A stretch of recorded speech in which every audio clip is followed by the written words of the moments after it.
තියෙන ටෙක්නිකල් ප්‍රශ්නයක් විසඳ ගන්න අද දවසේ මේ පනත ඉදිරිපත් කළා තියෙන්නේ. ඇත්තටම මේ වගේ ගැටලු ඇති වෙන්නේ ඇයි මේ සංචාරක ව්‍යාපාරයේ මේ තරම් ලාභ උපයනවා නම් ඇයි මේකට ව්‍යාපාරිකයන් ආයෝජනය නොකරන්නේ කියන එක පිළිබඳව ආණ්ඩුව සොයා බැලීමේ වගකීමක් තියෙනවා.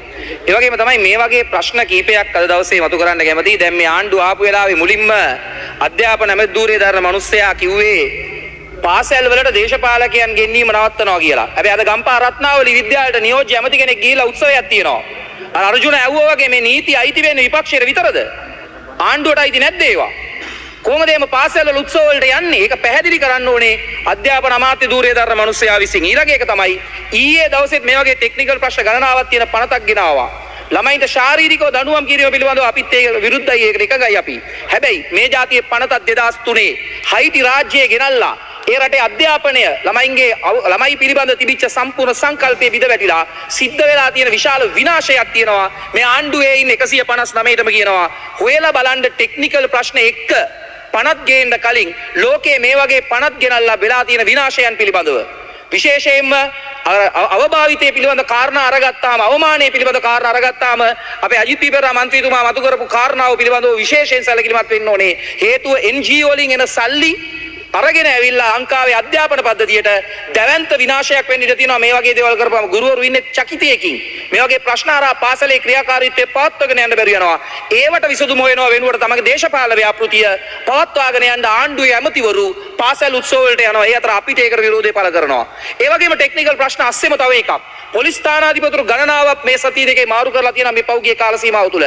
මාරු කිරීම පිළිබඳ ප්‍රශ්නයක් නැහැ. නමුත් මේ පොලිස් ස්ථානාධිපතිවරු බහුතරයක් සාමාන්‍ය රාජකාරී වලට මාරු කරලා තියෙන්නේ. පදවිය, මල්ලවි, නුවරඑළිය, කුට්ටිගල, කඩුවෙල, පිළියන්දල, වවුනියාව, බිබිල, ලුණුගම්බේර වගේ පොලිස් ස්ථානාධිපති ගණනාවක් සාමාන්‍ය රාජකාරී වලට මාරු කරනවා. මේ පෙන්눔 කරමින් තියෙන්නේ Tamanට අවනත නොවන පොලිස් ස්ථානාධිපතිවරුන්ට බලපෑම් කරනවා අනිත් අයට අපි කියන දේ නොකළොත් මේ ඇතිවෙන පළ විපාක පිළිබඳව ආණ්ඩුව දැන් හෙමින් තමන් අපේක්ෂා කරපු දේවල් කරගන්න බැරි වෙනකොට නීතිය නවන්න දරන උත්සාහයක් හැටියට පේනවා. ඒ රාජ්‍ය පද්ධතිය පමණක් නෙවෙයි. අවුරුදු 25ක් තිස්සේ බුක් ෆෙයාර් එකේ එමත් නැත්තම් මේ පොත් ප්‍රදර්ශනයේ වැඩිම දායකත්වය සපයපු විදර්ශනා පොත් ප්‍රකාශකයෝ මෙවර අයින් වෙනවා. ඇයි? අවශ්‍ය වර්ගඵලය දුන්නේ නැහැ. වර්ගඵලය නොදුන්නේ ඇයි? ඔබට මතක නම් ගිය අවුරුද්දේ ජනාධිපතිවරයා පත් වුණාට පස්සේ ඉක්මනින් ඇවිදගෙන ගියා කියලා කතාවක් ගියා. ඒ විදර්ශනා පොත් ප්‍රකාශකයන්ගේ කුටිය ගාවින් ගියපු එක තමයි සමාජ මාධ්‍යයට ගියේ. අන්න එයාට මෙවර අදාළ වර්ගඵලය දුන්නේ නැහැ. ඒ කියන්නේ මේක රාජ්‍ය පමණක් නෙවෙයි පෞද්ගලික අංශයට පවා මේකේ බලපෑම එල්ල වෙමින් පවතින බව තමයි මේකෙන් පෙන්눔 කරමින් තියෙන්නේ.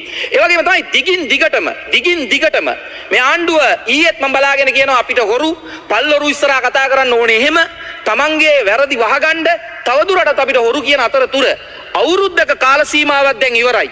මේ අවුරුද්දක කාල සීමාව තුළ මේ රජයේ හොරකම් කළා නම් මේ රටේ සල්ලි පිළිබඳව කෝ විගණන පරීක්ෂණයක් කරලා ප්‍රතිඵලයක් ගත්තද? ඒ වගේම තමයි ජනාධිපතිතුමා ඊයේ එක්සත් ජාතීන්ගේ සංවිධානයට ගිහිල්ලා කතා කරලා කියනවා වැදගත් වාක්‍යයක්. දූෂණයට එරෙහි සටන භයානකයි. දූෂණයට එරෙහි සටන නොකර සිටීම ඊට වඩා භයානකයි. ඇත්ත. හැබැයි දූෂණය කියන කාරණාව වෙන්නේ රාජ්‍ය බදු මුදල් පැහැර ගැනීම පමණක් නෙවෙයි. විපක්ෂයේ ඉඳලත් മന്ത്രിවරුන්ට සල්ලි හොයන්න ක්‍රම ඕන ගන්න ප්‍රමාණයක් තියෙනවා. ඉතින් මම මේ ආණ්ඩුවට අභියෝගයක් කරන්න කැමතියි. මේ 159 තමයි මේ රටේ සුජාත දේශපාලන ව්‍යාපාරය. අපි නම් හොරු වල් පැල අපිට නොකියන දෙයක් නැහැනේ. Honorable Amir Prasad, you have 1 more minute. Okay. අපිට දිගින් දිගටම මේ චෝදනා එල්ල කරන ආණ්ඩුවට මම අභියෝගයක් කරන්න කැමතියි. පහුගිය සැප්තැම්බර් 21 වෙනිදා ඉඳලා මේ සැප්තැම්බර් 21 වෙනිදා වෙනකන් ඔබේ ඔය බැංකු ගිණුම් ටික ආව සල්ලි වියදම් කරපු සල්ලි පුළුවන් නම් බැංක් ස්ටේට්මන්ට් අරගෙන ලංකාවේ මිනිස්සුන්ට බලන්න සමාජගත කරන්න කියලා කියනවා. 159ටම කරන අභියෝගයක්. ටෙක්නිකල් ප්‍රශ්න තියෙන්න පුළුවන් වත්කම් බැරගම් ප්‍රකාශවල. ඒකේ ප්‍රශ්නයක් නැහැ. අදාළ මුදල දාන්න නැති වෙන්න පුළුවන්. හැබැයි බැංකු වලට ආපු සල්ලි සා ගියපු ඒවා පෙන්නලා මේ ආණ්ඩුවේ සුජාතභාවය රටේ මිනිස්සුන්ට හෙලි කරන්න අවස්ථාවක් දෙනවා. මේක අභියෝගයක්. ජනාධිපතිතුමාගේ කතාවට මම කෑල්ලක් එකතු කළොත් යමක් සැඟවීමට ඇති ආශාව යනු බියයි. බිය යනු නරක දෙයක් වන අතර එය නුසුදුසු දෙයකි. නිර්භීත වන්න ඉතිරි සියල්ල ස්වභාවිකව සිද්ධ වෙයි. නිර්භීත වෙන්න 159 තමන්ගේ බෑන්ක් ස්ටේට්මන්ට් අවුරුද්දක් පුරාවට ලංකාවේ මිනිස්සුන්ට පෙන්වන්න සියල්ල එතනින් පස්සේ ස්වභාවිකව සිද්ධ වෙයි කියලා මම විශ්වාස කරනවා. බොහොම ස්තුතියි. Honorable T.K. Jayasundara, you have 10 minutes.